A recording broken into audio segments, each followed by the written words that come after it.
it's odd, but the shutdown of the industry is what really made my channel take off. And I don't know if I'd be in the same position if I hadn't had that, because it gave me a chance to kind of sit back and look at, what do I watch? What do I want to do? Rather than just doing things because everyone else is doing it. And I think that, I think I need to get this done. All right, welcome back to another episode of Creator Generation. The entire crew is here. I'm Ant. We've got Phoebe, Federico, and last but not least, not part of the regular crew, but our guest this week, Emma from, what a mental block. I've actually just totally did. England. From England. Yeah, from England. Can't tell from my accent. Yeah. You've got beige brain. Yes.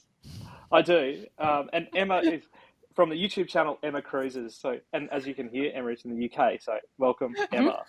It's evening here. It's morning there. We're in the upside down world. In a professional outfit. Got it. Should I do that again, team? What was that? I like it. It's not completely abnormal. No, for you, it's Ant. not. This is For all Emma who has listened to most of the episodes of Creator Generation, all 100 and almost 110-ish. I should know better than that. I do cook up most introductions. So Emma, you're a YouTuber. You're all about cruising and creating videos about YouTube. No, God, now I'm cooking it up. Amazing. Creating YouTube videos about cruising. You do a better job than that, please. You're the professional of this Please. stuff. Who are you and Please what do you stop do? him. Okay.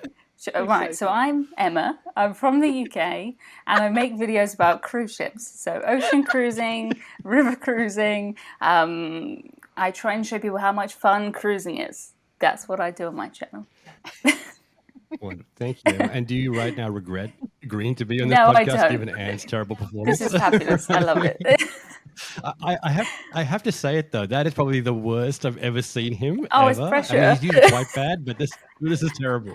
So I apologize. Oh gosh. Anyway, well, I think what we should do, let's launch straight into it. Let's start by saying, like, how did you get into it? How did you get into YouTube? How did you start talking about cruising? So I took my first cruise when I was 11 years old. So my family did a big cruise. Every kind of 2 or 3 years, maybe we would take a cruise. And I just knew that was fun. I just thought that was something cool. I didn't question it. Then I was about, 19, and I tried to take my friends on a cruise.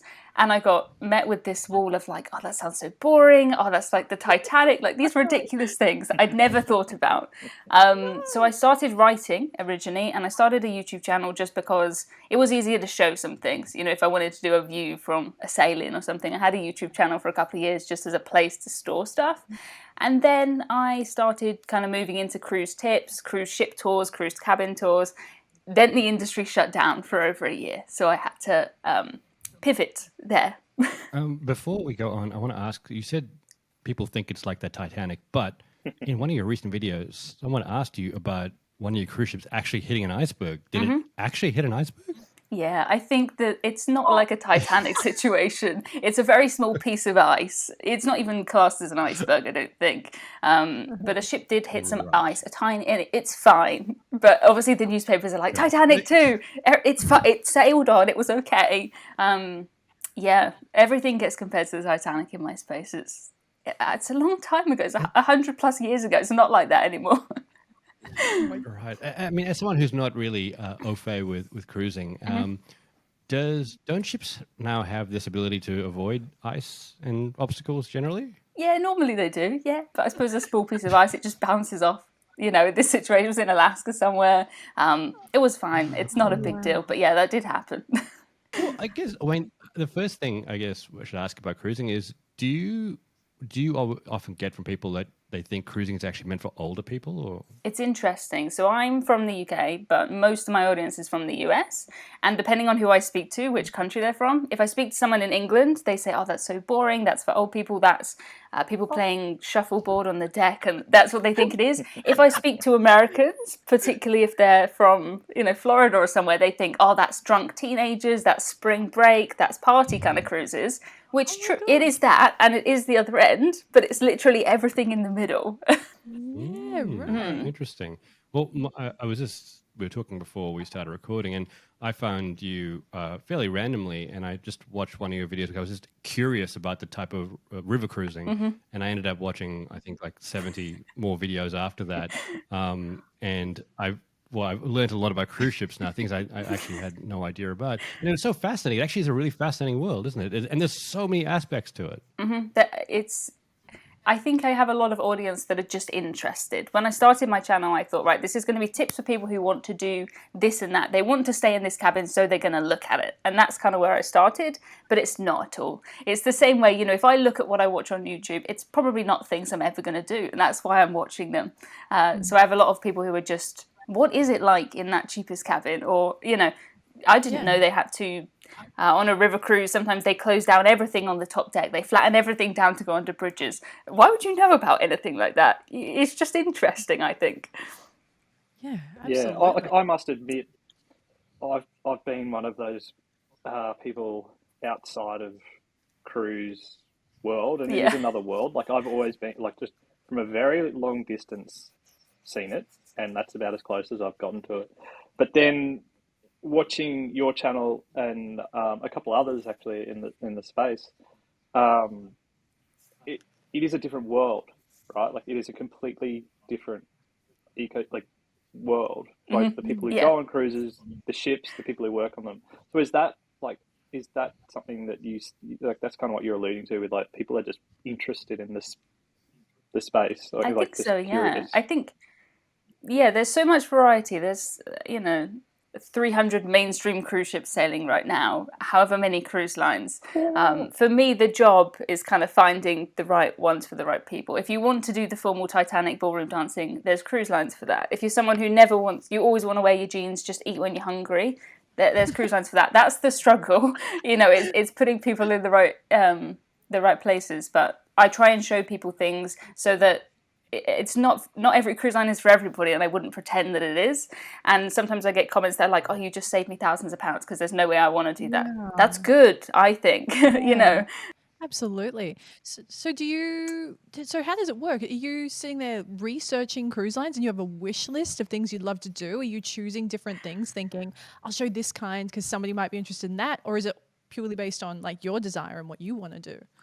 It's kind of a mix for me now. Like I'm in a good place where, I've convinced some of my friends that they want to do cruises. So sometimes they'll come to me and they'll say, recently we did a 90s themed cruise together, which was so much fun. Or, my family still cruise occasionally. I'll go with them. Or, some of them are ones I've chosen just because I want to do them. But then sometimes I'll do really random things because I know, people are interested in it. It will make a good YouTube video. So I just got back from a trip on a ferry, and I always go away from ferries because but it was a ferry that holds 2,800 people. Like it's as big as a cruise ship.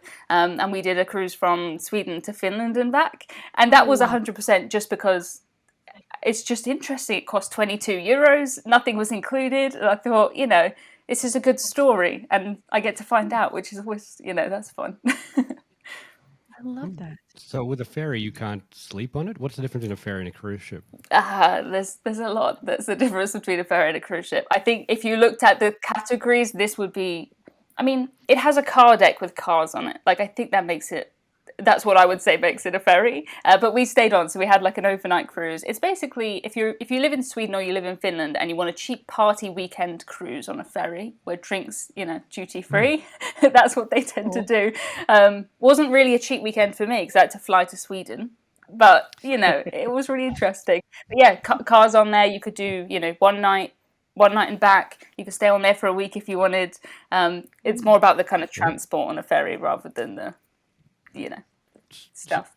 I didn't obviously mean to insult you by asking that question, but the reason I did is that we in Australia have, I don't know if we still have this, we used to have this boat that used to go between Melbourne, which is sort of at the bottom of mainland Australia, and Tasmania, which is a little island south of Australia, the mainland of Australia, that is. And it had this, what I think is a cruise ship, but it's filled with cars. The cars park at the bottom, and then there's like a proper cruise ship on top, and it ferries It's a ferry. back and forth. So it's even called ferry. Is that a ferry? Like it's in the. That's something a cruise ship with a car loading area too. I'm not sure. Okay, Yeah, that's it's called the if Spirit it of takes cars, it's a Tasmania. ferry. You don't normally get So- cars on cruise ships. Okay. You can't normally bring a car. Okay, so we know that cars are pretty much dealing out We like got it. fairies and cruise. Yeah. Okay, got it. I've got it. Okay. Let's get back to the YouTube side of things. Okay, so what made you decide that you wanted to start like a YouTube channel around cruising? For me, it was kind of like, if I try to describe to someone a cruise through words or through writing, I started off just with a written kind of blog. There's no way you can get an idea of scale or anything like that. And I'd show people footage and they'd say, oh my goodness, that's inside a cruise ship. Yes, it is. And I understand why people are nervous about going on a cruise because it's a big, you have to pay for the cruise, give a week of your life or however long, and there's no way to kind of try before you buy it. So I tried to make videos that would kind of give people as close to a preview as I could. That was kind of where I started, and I think it does work. I think people are interested in I'll come along and see that's really not for me, or maybe I'd like to do that. Do you ever get boat sick? I do get seasick, yes. I do. do, but so I'm the type of person, like, I can't go backwards on a train. I can't sit in the back of a car. If I'm going in the car for more than an hour, I'm taking travel sickness medicine. But I don't go on a cruise assuming I'm going to get seasick. Like, I have been seasick before when we've got caught in a storm or, something bad happens. But a normal cruise, you do not feel the movement. I had a bad Christmas, a seasick Christmas, but that's my fault because I cruise out of season because it's cheap, and I don't go with any of the rules. They say you should get a cabin in the middle, and I'm like, no, I don't want to. It's too expensive, or you should do that. For me, it's so worth it. It's fine. Oh, that's so sweet. So that's really sweet. It's so cute. I'm like I said, I'm a travel creator too, and I get deathly travel sick, and I just think, what am I doing? This seems like a real bad, I don't know, career choice when you get so sick, but you just push through, right? I'm like throwing up on the plane, like, this is great. Don't kill me. Yeah, I'd say 95% of the time I'm totally fine. And if not, if they say, oh, we're expecting bad weather, I'm taking those seasickness pills, and then I'll be fine. Yeah, just pump yourself full. So generally on a cruise, you don't really feel it rocking as well. No, I mean, it doesn't really move around a lot. Yeah, I used to play pool in the pub with my family when I was a child, and we would get so annoyed if occasionally like the ball would roll, and we didn't understand. We'd like, that's a ghost. It was just we were on a boat. We just forgot. Like, you wouldn't realise. You just don't realise. You can sail away. I'll be at dinner and be like, oh, we've left. We're sailing now. Didn't notice. Wow, that's crazy. Flipping back onto the YouTube creating side of things, and like, there's no doubt, like, the secret sauce for the first ingredient for great YouTube content is that you're passionate about it, and like you got that dialed clearly. Absolutely. Right? Like, it's in your blood. You are so frothing over cruising. It's not fun, which is awesome. But then, like, how did you develop your style? You've got quite a distinct style now, but how, like, is that where you, and maybe you could describe like that journey or what your content's like now, but where it started. I always find that fascinating. Yeah. So I had my industry shut down for a year, which stopped me from producing the content I used to make, because I used to make, cabin tours, ship tours, footage of the places that I went to, and then all of a sudden, like, everything was closed. And they kept saying to us, it'll be 3 months till we reopen, 6 months till we reopen, and it was just over a year for us in the UK. I know Australia's just restarted recently, but it gave me, it's odd, but the shutdown of the industry is what really made my channel take off. And I don't know if I'd be in the same position if I hadn't had that, because it gave me a chance to kind of sit back and look at, what do I watch? What do I want to do? Rather than just doing things because everyone else is doing it. And I think that, I think I need to get this done. So when I came back and I started cruising again, I did the first cruise out of the UK, which was very exciting. It was all press. Everyone was a cruise blogger on there. There was barely any regular passengers. It went nowhere. It was just really exciting. But I thought, when I watch something on YouTube, what I used to do is I used to do what everyone else did and do like a day 1 vlog, a day 2 vlog, like an everything. I didn't enjoy making those. I don't want to be walking around with a camera in my face. I don't like that at all. But if I meet up with a friend when I've come back from a cruise, I'll say to them, oh, I booked this because this, I was worried about this might happen, or I thought this would be good. This is how it went. And it's like a summary in 20 minutes or 30 minutes. And that's kind of where I've ended up, because that's what I would like to watch. You know, it gave me that chance to sit back and think, you know, why am I doing this? If I wouldn't sit and watch it, why am I making it? You know what I mean? Yeah, but I think that's brilliant. So you've kind of gone to interpret into ant speak, but you've gone from more vlog style stuff that you really weren't that comfortable with, and it wasn't like really performing well. Is that true as well compared to? And then I mean, it was doing all right, but you know, things like the ship tours and things, I used to go around the entire ship and film inside the gym and film in the spa. And on my cruises, I would never go in the gym. I never go in the gym on a cruise. But before, I thought, right, I've got to get everything done. Whereas now, it's a story of what I did. If I didn't go in the gym, I'm not going to mention it. I didn't go in the gym. And it's so much better for me. It's just as if I've come back and I'm sitting down with someone and I'm showing them and telling them, you know, what I've done. If they want to see in the gym, they can just Google it and they'll find it. You know, they know as much as me at that point. I didn't go in the gym.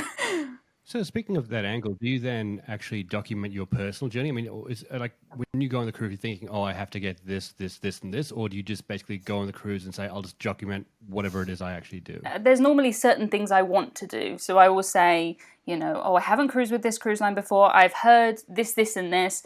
During this cruise, I want to do this, and this. Recently I did a cruise and it has a skydiving simulator on the back. So one of the things was, when I booked this cruise, I saw the skydiving simulator and I wanted myself to get up the courage to do it, but I knew that, you know, that would be hard for me.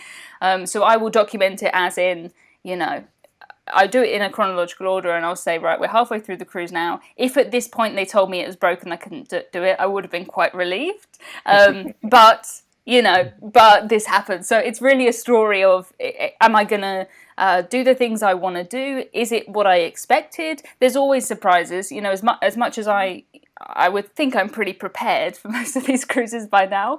But there'll always be things that work well or things that don't work well. And it's kind of that story of what I thought before, and then was it how I thought? Wow. Right. And does that mean you also have to carry your camera around with you constantly when you're on a cruise, or always looking for opportunities? This, can I show the camera I use? I've got it right here. Yeah. Is that right? Yes. This is the thing that I film almost all of my stuff on. It's a DJ Osmo Pocket 2, right? It's so tiny. So this is what 99% of my stuff is filmed on, and that's not hard to carry around. I have it in I put it in a sunglasses case because it's bright yellow so I don't lose it. But it's this, and it's my phone. I used to take out, you know, like my proper Canon camera, but I don't want to be wandering around filming myself, filming other people, like they're enjoying themselves. They don't want a camera shoved in their face. So if I'm walking around with this, I see something and film it, no one even knows what this is, I don't think. No one's going to look at it. It kind of looks like it looks like an ear thermometer, Yeah, like you take a temperature with. So it's like, oh, COVID safe. You're COVID safe. That's what you're doing. But I think that's funny. We went through the same process, Emma. We have the same camera, and we went through the exact same process. I think as travel creators, you have this instinct like, I need 100 cameras, and they all need to be out at all times. And then you realize you have to carry 100 cameras, and everyone stares at you. But that little thing, we're the same. You pull that out in public, no one knows what it is, and the footage is premium. It's so good. Yeah, I mean, I want to film things as what I'm doing. You know, it's not like I've gone out to try and get a shot of this thing, because if you do that, you never get what you want. It's never, you know, it's always closed or something once you've got your camera. And I used to get up and do ship tours at 6 a.m. when no one was there. But then that's not what it's like. No one else is doing that. You know what I mean? So if I do a more kind of what I actually saw kind of video, it's so much better for me. I enjoy it so much more. Well, do you actually do you feel like extra pressure to get like good footage, or can you actually just relax and enjoy the cruise? Like, well, what do you feel when you're on a cruise? I did think about this recently, because I thought, you know, I'm spending so much time taking pictures of every menu, every laundry list, like the prices of everything. You know, I've got everything filmed vertically, horizontally on the camera, and I did think for a while, oh, maybe that I'm missing out on, you know, taking pictures with my family or stuff. But I look back at the cruises I took before, and I took about 12 photos, and they were all of like road signs. You know, I think if anything, you know, it makes my cruise experience better. And it doesn't affect, if I'm with someone on a balcony in a sail away and I'm filming something with this, that's not going to really ruin it for anyone, I don't think. I don't really record, I don't shove it in people's faces. I don't really vlog. I'm not really talking. It's just, I need to collect this stuff, and then I'll kind of do a more like a voiceover when I edit the videos. And obviously, now that you're quite famous in the cruising, well, I said famous like that. I meant literally, you are famous in the cruising. I didn't mean to do that. It's a but yes, strange you little are. niche. It's odd, but yeah. Yeah. Within the niche, do you get stopped on cruises and people get ask for photos and Yes, that kind of thing? It's getting a lot more recently. I think it's because most of my audience are from America, and when we restarted cruising, it was kind of British only cruises around the UK and things. So there were only a few. But my last cruise I did with an American cruise line, and I could not walk from one end to the other. And it was nice because everyone was so nice, and it was more kind of just seeing, oh, there's that nice lady from the stairs, or oh, it's the man from the go-kart track, just to smile at and wave at. But it's taken some getting used to. It's really odd. I didn't start it about me, if you know what I mean. It was just I had to be, it's my story. I kind of have to be in it. But it has been really good. It's just taken me by surprise. Hey, just a quick interruption. We have the Creator Generation Discord community. Join your fellow creators from all over the world. We are here to help you grow, thrive, succeed, help each other be accountable and get it done. So hit the link, join us in the Discord. I look forward to seeing you there. I was going to ask, you must have actually made the cruising industry so much money just by the fact that so many people have watched your videos and decided, hey, I'm now going to go on a cruise. Or even if they were already cruising people, you'd inspire them to go on more cruises, right? Yeah, I have multiple videos that have 1 million views, and I think I've got one video that's 1 million views, and it's a cabin tour effectively. I stayed in the cheapest cabin on one of the biggest ships. But imagine if that cruise line wanted to pay 1 million people to sit for a 15-minute video. Like, they couldn't even do that, could they? I don't think. So yeah, it's tricky. It makes more sense for me. Cruise lines will invite me sometimes, and I'm kind of at the point where it's not worth me taking it just because of everything has to be an ad. It's just hard work. I can make back the money through, I work with an agent. When I'm on the cruise, we're selling that cruise. Plus, I've got various other things going on. So it's an odd, I never thought I would get here. This was not the plan. This was I just thought it would be fun. It was something I did in my evenings and my weekends. But I've been full-time for the last year and a bit now. So something is going well. Amazing. Yeah. That's amazing. And I want to talk about your cruising empire built around your YouTube channel. But what did you do before you did this full-time? So I worked in data development for a group of car insurers, which is as far as you can get away from cruising. Yeah, so I did like a maths degree at university, always very kind of not creative. But it was nice for me to have, I'd go to work, it would be very it was just typing code. And then you'd come home and be able to make a video. It's two different, I don't really know how I juggled the two because I did the both for 5 years. But it was very different. So yeah, don't miss it though.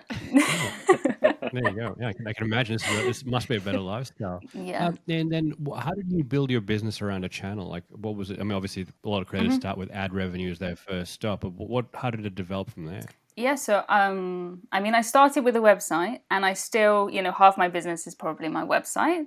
YouTube was just something that came along afterwards, but everything is linked together. The content I will make, if I'm doing a lot of research for something, for my website, it will be more, how big are cabins? Here's all of the examples, how they compare across cruise lines, and then I'll put those stats into my YouTube videos. So I'm kind of using things both ways, but my website's very much, very information-based, and my YouTube channel is very story-based. I launched a course in February of 2020, which was not the best time for the cruise industry, but I did relaunch that again, and it did fine. People had a lot of time on their hands. It was all about cruising on a budget, because I'm very much on the cheaper end of everything, and I think it's really odd, but those people who were there throughout the shutdown, we've really bonded, because I used to do cruise trivia every week and things, because everyone was there just to keep keep the love of cruising going. So I did that. Now I kind of work with an agent, and ad revenue. I'm quite diversified because I spent 2020, we started working from home from my day job, so I put more and more time into the cruising things. I couldn't see any results from anything because no one was cruising, but it was like sowing all of these different seeds for, a year or two, that now, I mean, cruising it's absolutely booming now. Everyone just wants to get out, understandably, after the last couple of years. So yeah, I think that's how it's worked out. Until 2020, it wasn't a plan to be a business. It wasn't a plan to be my full-time job. But when I came home, I thought I never want to go back to the office and to that job. So I was, I spent every waking moment setting things up, just with crossing my fingers that it would work when everyone came back. Thankfully, they did. Because, I mean, my website, when cruising shut down, I lost at least 95% of my traffic overnight. Wow. And it took a year or two to get back to where it was before, which was, that was hard. Like, I could have just given up, but nah. Wow. Oh, congratulations. That's so sweet. Couldn't have happened to a Thanks. nicer person, Emma. You're so lovely. I'm just Thank you. curious. I do most of our income, I would say, comes from these brand deals. So I'm so curious about you not really working under brand deals. And the thing that's kind of jumping out to me the most is the freedom you must feel. When you board this ship and you make your content, you can say whatever you want. Yeah. And it was something I was kind of clocking when I was watching your videos. You were very polite about it, but maybe you were saying things like, oh, you can see that maybe the age of the ship is reflected in certain elements, and like there was such an authenticity to it. Is that just such a great feeling? Like how is that for you? Yeah, I mean, it's quite, I'll say, some cruise lines, particularly the Italian cruise lines, they like their dinners to be a massive event. It goes on for 3 hours. People will be dancing. That's not for me. Like, I like to go in, sit down, eat and leave. Get out of So I will say, for me, that's not it. But Yeah. plenty of people love everything, There's nothing that I don't like that someone else doesn't like. Yeah. So unless something really terrible happened, but even if the service is bad or something, I'll say, it's bad. I think it's because they're understaffed. I'm not blaming the people. Yeah. You know what I mean? I never want to get any specific people in trouble or anything, but sometimes just policies are stupid. With the bra. You found the bra in the cabin. Yeah, You were so I did. gracious about it. You're like, look, the staff well- are very busy. Yeah. So we took just a weekend cruise from the UK to Hamburg, and we found a giant bra Huge. in our cabin. It was huge, like the size of my head twice. It was massive. And so many people were saying to me, "Oh, you should get that cabin steward in trouble for that." Like, they had cleaned the room. It was great. This had just fallen down the back of one of the drawers. And they work so hard. The people who work on cruise ships, they do like a 6 or 9 month contract every single day. I'm not going to come in and get them in trouble, am I? Like, how much effort was it? I found it quite funny.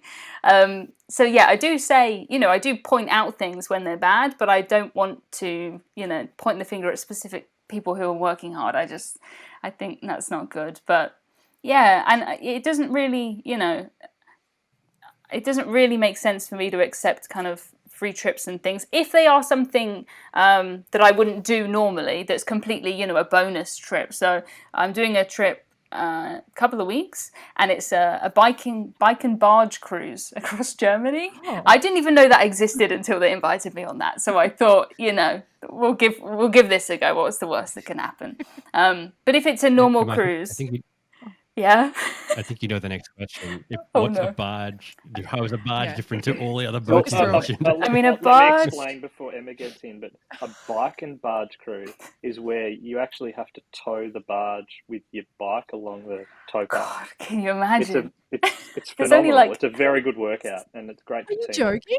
Wait, is that actually real? No, Are you being that's not true. Oh, no, it's not. Okay. You would need so many people I don't even I know. really don't know. There's like know it. 20 of us on this cruise. We're not strong enough. But this cruise is basically, you get up, you have breakfast, you go for a cycle, and the barge goes along, and then you meet it again for dinner, or you go out for whatever else. But things like that, like I would never have the chance to do that because I didn't even know that was a thing. So I do work with brands sometimes like that. But if it's a normal, a week in an inside cabin that I would normally do, it doesn't make sense. I don't want to be, I want to do what I want to do. Unduly influenced by the man. So basically, you have to have a fund decide that basically lets you invest in going on these cruises and building more content rather than taking free trips from the cruise companies. Yeah, it's just I know it sounds ridiculous to turn down things, but it just doesn't make sense. If I just book it myself, we can sell that cruise. So yeah, it's odd, I know, but No, I think it's it's a where I great am now. insight to share. Like, it is a really great insight to share that a lot of creators need to understand when it is right to take on brand sponsorship and when it's actually more value for the creator financially, but also for your audience and that like future growth to not be brand aligned. So it does provide you other opportunities for growth Yeah. that you would otherwise be hamstrung for. So like, it makes sense, but I understand it would be hard with the short-term dollar sign in front of you for a creator to be like, I'm going to get a check for something I'm going to do anyway. Yeah. I think I think for me it's just splitting into, people can tell what I spend my money on, can't they? And then occasionally, I'll do a very expensive river cruise that obviously, I'm working with the brand because it's got ad all over it, because I don't know I think the UK has some of the strictest ad rules. If you get anything for free, it has to be ad all over it. I think people can tell, they can see where I spend my money, what I recommend, what I actually do. And look, speaking of your content, when I watched it, obviously it was good. I mean, it got me interested, and I don't like boats or the ocean, really. But it got me interested, right? But let me I want to preface one thing. I think that the thing for me about cruising that really worries me is the fact that you are in the middle of nowhere with nothing around you. And it's truly terrifying, the expanse of what's not around you. So that's I want you just to understand from my point of view why it feels so freaky. I get that. But it in is many freaky. ways, you made it. But do you feel freaked out when you're on there? Sometimes you look out and across the ocean and you're like, oh my God, I'm in the middle of nowhere. I think it's quite nice because you never get to see in real life. Like, I never see the sunset, or you don't really see the stars in the same way as you do when you're out, no light pollution.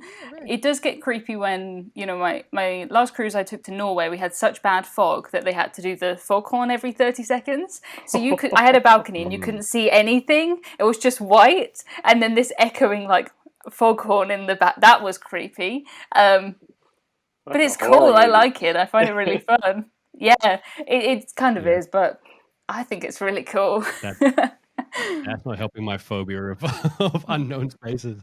But I get anyway, that. I digress a bit. But when I did watch the channel, you actually did make cruising very accessible for me, and I never thought I'd say this, but I actually think maybe one day I'd like to go on a cruise, providing I could generally see land from some distance away. I think I'd be okay with that.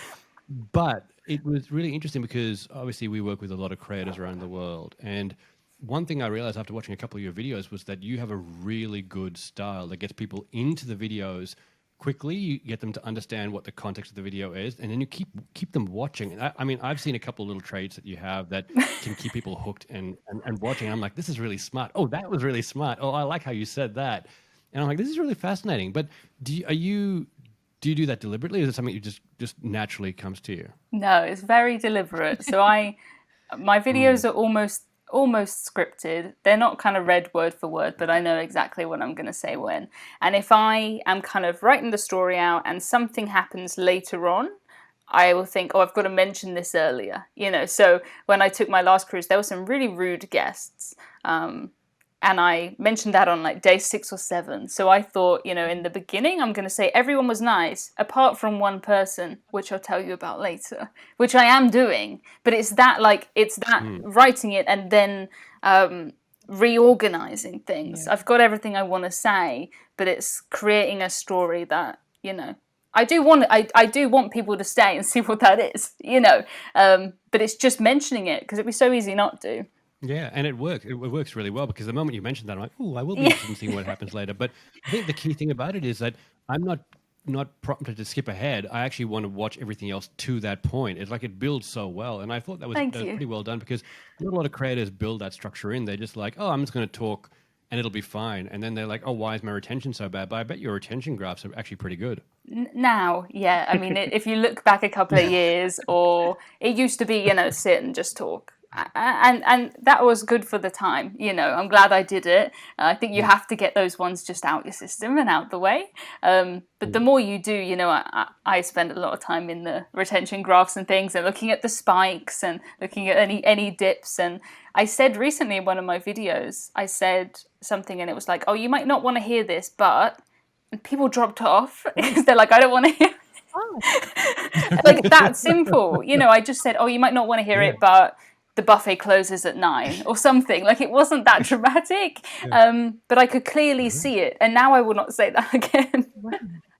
Right. But I think that's super cool to hear how impactful something so innocuous like that is, but then also the fact that you look and adjust and learn and apply, that's the marker of good creators, right? Oh, I love it. You're not just people left. Why? Oh, that sucks. I said something and then they left. And I'm gonna do it next week. But you obviously it feels like you. Oh, I love it. Maybe it's the mathsy stuff in my brain. Definitely. Maybe it's that, the data logic stuff. But I love it. It feels also like you don't give people a chance to leave. Is that in? I don't know if that's in the scripting or the editing. There's no dead space. You don't. There is no chance for me to think about. No. Wander off to the suggested videos on the side or check my phone. None of those. Watching your videos, it felt like there's not a gap. There's no break for me to wander. Is that in the scripting? Is that in the editing? Is that conscious. deliberate? Yeah. I'm super fascinated. I think both. I mean, if I look at my script and then what actually gets in the video, I cut out quite a lot, just because if I'm editing it and I'm like, oh, I'm bored of editing this, or I've said something similar before, I'm cutting it out. If I'm not sure, I'm cutting it out. And even though I plan my scripts quite a lot, I still cut out more from that, when I'm editing it. Because I think people's time is precious. I don't want to waste people's time. If I've already said something, I don't need to say it again, or I don't need to show it again.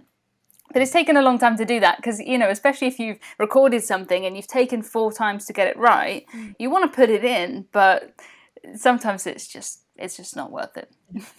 I was just about to say, we have a good friend of ours, Mario Juice. He's a retention director with Mr. Beast's team.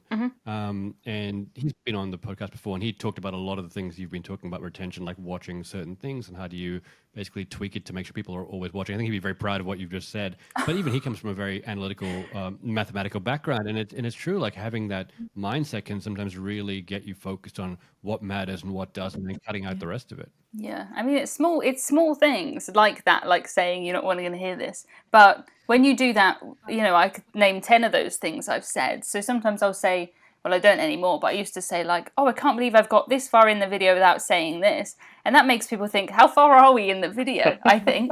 And I've seen people dip off there because they're like, I've been watching this 15 minutes. But if you just leave them alone, they don't notice.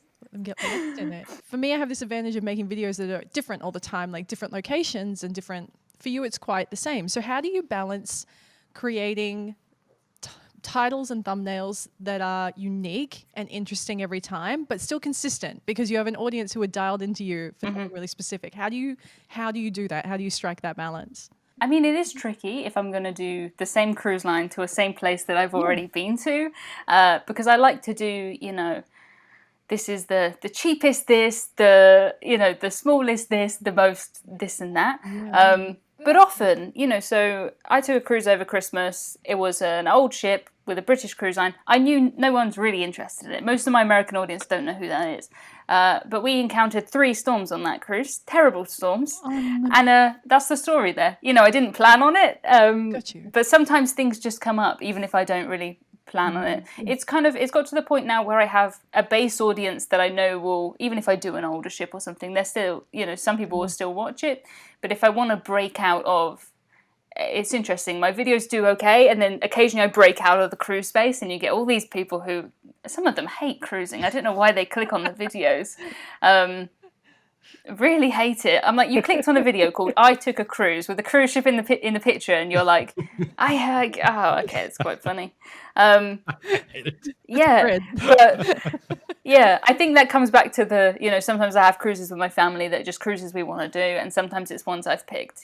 I'll pick this ship for a particular reason, or because I'm doing a lot of research for my website, I can normally find out, this was at this time, this was the fastest, biggest, most exciting, the only ship with this. Most of the cruise ships have something that they want to promote. Yeah. So are you coming up with your concepts beforehand? So you've got an idea for your title and this kind of thing beforehand, and then sometimes you're on the ship, 3 storms hit, and you're like, brilliant, that's better than the world's smallest cabin. Normally I'll be, before I go on the cruise, I will know. So I took a cruise with Cunard, which is a very fancy cruise line. It's our last proper ocean liner. As soon as I booked that cruise, I knew it would be, I took a cruise on the world's last ocean liner. And I knew this. And I knew I needed a picture of me wearing something fancy. Way before I got anywhere near the ship. It's normally planned out, unless something changes my plan. But not normally. You should have changed that one to, I found the world's biggest bra on board. Yeah, I could have. Maybe that probably would be a separate video, I suppose. But yeah, exactly. The strangest things I've found on a cruise I ship. have to say, Yeah, that's going to be quite fun. Yeah, I'd watch that. I have to say, Cunard doesn't sound like an upmarket cruise. I mean, I'm sure it is, but the name Cunard sounds like a You gotta say it with a weird. French If accent. it's like Elizabethan, you're like, oh, that's nice, but Cunard, it just sounds a little bit weird. It's very, very ballroom dancing, afternoon tea. Fun, but then again, it's like, I know lots of people don't want to do that. So I'll say, this is great for you if you want to dress up. For me, personally, I wanted to wear my jeans by like day 3 because that's just, but it's giving people those options. Plenty of people will love it in the comments. People hate it. But I'm just showing it. I didn't make these decisions. Yeah. Actually, no. Would you say you are a good person to cruise this? I know I cruise this because you've said you've taken your friends cruising, but are you like the kind of person who's like pointing out all these things, or do you just let people enjoy the cruise? Because I love aviation. Yeah. And if you're ever on a plane with me, it's a painful experience because I will point out everything about the probably too much more than anyone else wants to know. Yeah. Anytime Fred and I go anywhere, like we were booking flights actually to Canada this afternoon, and he was like, we could get this flight, it's 20 minutes earlier, but the next flight after is a newer plane that's going to be nicer, and it's like a 3-hour flight. It's like, whatever. Like, I don't care. And then, like, every time we're walking onto a flight, it's like, see this one that's got the little wingtips, and and then all of a sudden I start hearing this, and then he stops talking about the plane. It's like, what? So, yeah. Is it like that? Yeah. It's kind of like that, yeah. I think, everyone most people I cruise with, they've known me since the beginning of this, so they've kind of built up the tolerance to it with me. But sometimes I do hear myself and I'm like, my goodness, Emma, like the Cunard cruise, I was researching it before I went, and when they did the launch in the shipyard, like some people died. And like, I know all about this, and no one needs to know that, do they, when they're on the cruise? But I'm like, you see that gangway? Someone died there. No one cares. Oh, God. Is that? And I was going to ask you, maybe this is already the answer, but what's the weirdest thing you've gotten, like super nerdy cruising thing that you've gotten really excited about, like the little detail or is there anything that you've just gone and caught yourself in the moment of, this is the nerdiest cruising thing to get super excited about? Oh, I don't know. If you look at my website, there's an awful lot about what happens when you die on a cruise, how people drown. Like, there's a whole category of that. There's whole websites dedicated to that. So I spent a lot of time there. I'm not really interested in the engines and stuff. Like, I know some cruise ship nerds really are into all of that, but no. I'll talk about, they did a refit. They cut this one in half. They put these things in. But I want to see like inside the medical centres and the morgue, and that's what I'm interested in. And I should point out one thing here. At least on a cruise ship, you have a morgue. On a plane, people don't realize it, but when people die on planes, there's nowhere to put them. They often have to go back into the seat they were sitting in, and like they put a blanket over it, and they just sit please there. put your And if chair no in the one's upright noticed, they don't say position. anything. I Anyway. did. Put them in the bathroom. Just like close the door. I think only one airline had a body locker, which they got rid of because of space regulations. But I know Oh, it's really? terrifying. It's just one of the things you don't want to think about. Anyway, that's a tidbit nobody wanted to know about. There you go. Commando, Arnie deals with that. That's exactly what happens.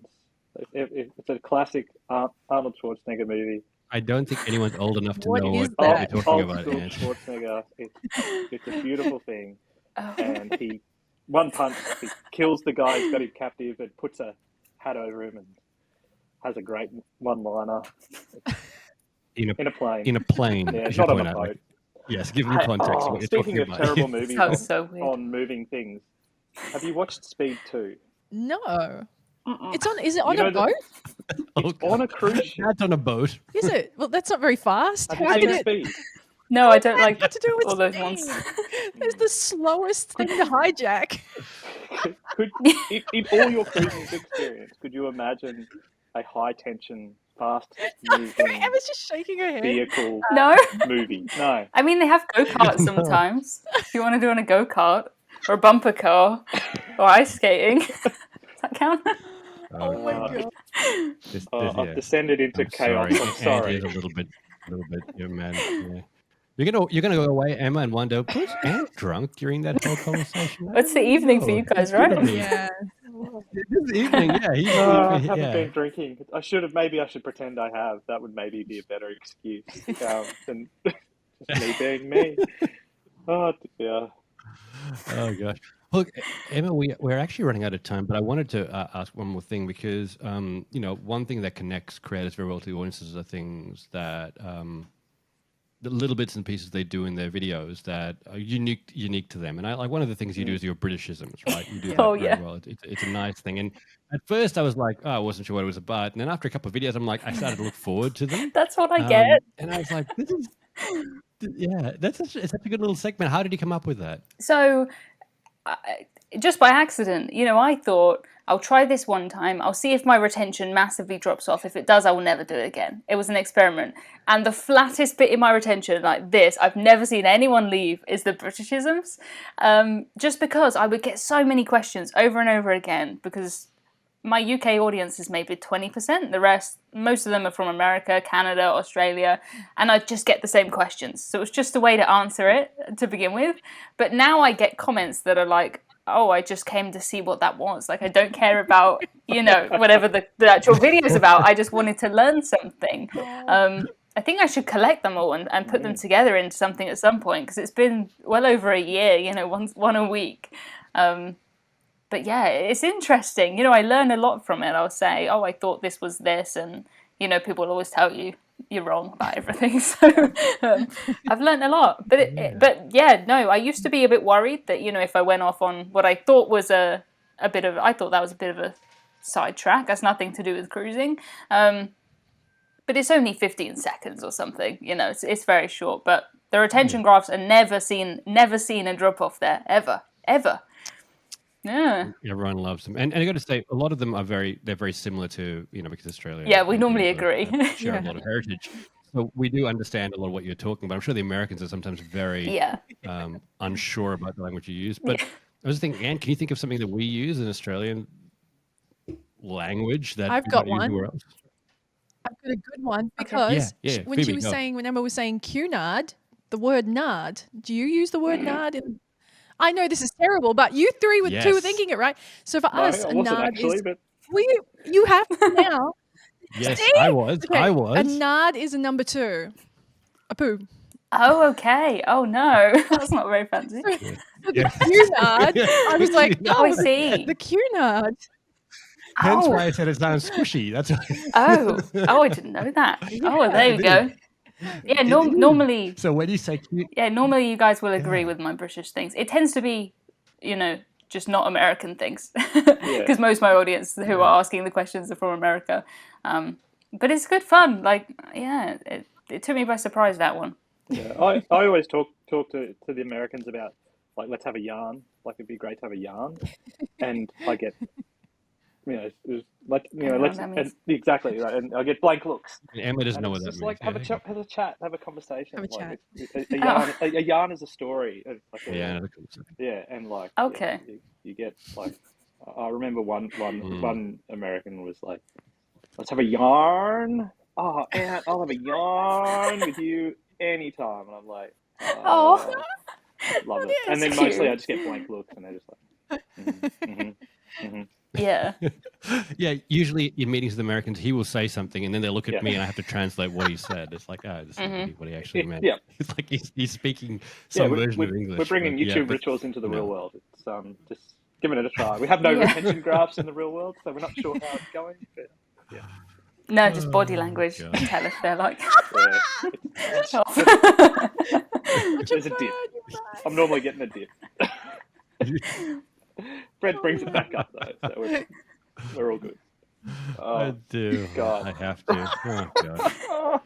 Anyway, Emma, I've got to say, this has actually been super interesting. I probably have about 15 more questions, but we're just going to run out of time. But thank you so much for joining us. This has been like fascinating. Like I said, you opened up the world of cruising for me, something I'd never I'm ever so thought I'd happy. ever say, and I think I will one day take a cruise, and I will book it through your cruise line. So this gives it a little bit Thank back. you so much. Your cruise agency. Actually, is it available to everyone around the world, or is it just in the UK? Not at the minute, but I think maybe by the time you're ready, because I'm working on it. So yes, Nice. if you keep subscribed, I'll keep putting out stuff for you. Then we'll get you in the end. There you go. Yeah, we'll Awesome. get you there. Well, thanks so much for joining us, and hopefully we'll see you again soon. Thank you for having me. Thanks for all your nice compliments as well. I didn't expect just to come on the podcast to get compliments, but thank you. It's been nice. Creative generation, look on the mic.